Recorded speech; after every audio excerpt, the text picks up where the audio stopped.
Hello everyone, welcome to the Outdoor Tinkerer. My name is Shane, and with this channel I'm going to be showing you the things that I enjoy doing. I enjoy working with my hands, and woodworking comes easy to me, so that is what most of the content will be. Some of the other things you may see me doing on this channel is me working on cars, as well as hopefully getting out into the field and doing some hunting and fishing. Now today, one of the projects that I'm going to be working on is a baby crib that I'm building. Me and my wife are expecting our first kid in August now, the end of August, so we've got a couple months left. So it's going to have to be pretty quick on this project, but still want to take my time and do a good job with it. So what we're going to be doing today is I've laid out all of the pieces that we're going to be cutting out on the wood already, and so I'll go over and show that to you real quick and show you kind of what we're doing. So.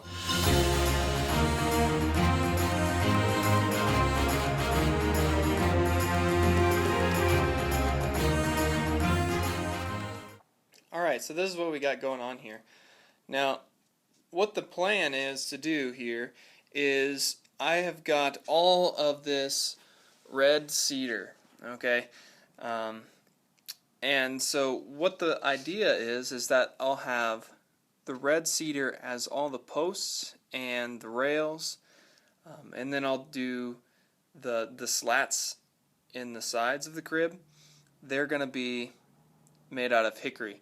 Now I'm doing 4x4 posts, and then the rails are going to be 2x6s, and I'm going to do mortise and tenon joinery throughout this whole thing. So I'm going to try and stay away from any screws, any glue, any sort of fastener like that. But other than that, so we'll have some wedges, and I'm also going to put some brass pins in it so that I'll be able to take it out and take it apart for storage later. So, alright, so this is what I've done so far. I don't know if you can see this on here, but I've actually written down on each board what I'm going to use it for.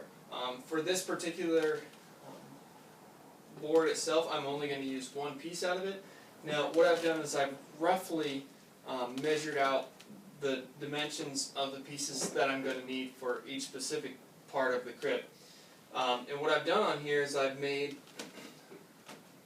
some markings that indicate exactly where this piece is going to be, so I can go back and refer to my plans that I've got on my computer that I made, and say, okay, so this one right here is the side bottom rail, and I've also marked which face that I want to be out, because the faces are going to be different on both sides, and so to make it aesthetically pleasing, I've marked that as well.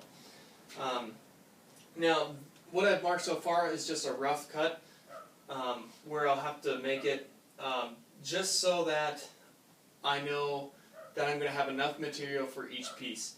I've marked them extra long, about an inch, and then I'll go back later and I'll trim that off once I've made sure that all of my measurements are correct and everything's starting to line up better.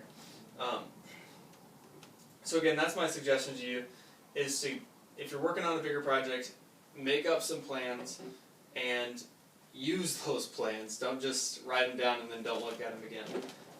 But use those plans and mark out the boards that you're going to need. And mark out every single piece on every single piece of wood.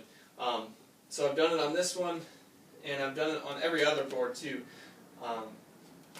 And just the general idea of what I'm going to need for each piece. So I think now what I need to do is I am ready to go ahead and start cutting these into pieces.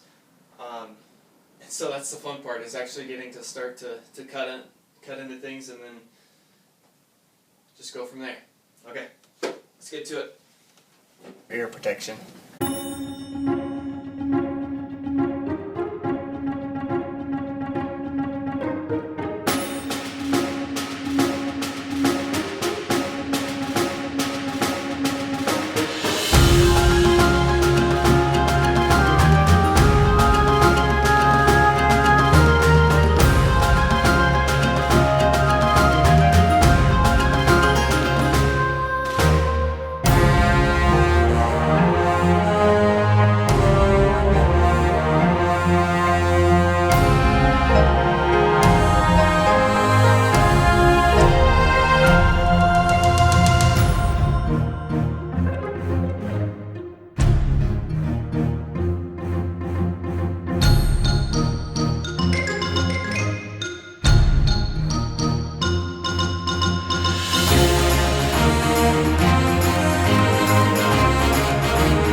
So I've got all the pieces that I need cut, and just to clarify, they're nowhere near the final cut pieces.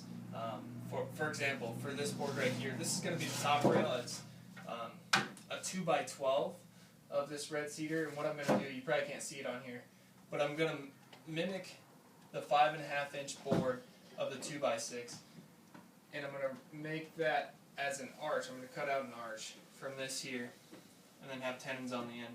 And so the tenons are only going to go to about right here, and so I just left quite a bit of extra room on the end in case there's something I don't foresee happening. Then I have a little bit of extra wood to work with there. Same with this side here. I didn't leave as much room on this side, but I still left a good inch on that side from even my rough marks. And I believe I marked those tenons even further out than what they're going to be. And I'll cut those off at the very end. So I think that's going to be it for today. If you liked what you saw here, go ahead and hit the like button. If you want to see more of this project coming in the future, go ahead and hit the subscribe button. So subscribe to the channel and see more of this project through the end too. That'd be great. And if you have any tips, tricks, comments, feel free to put those down below and say hello. With that, I hope you all have a wonderful day, and I'll see you later.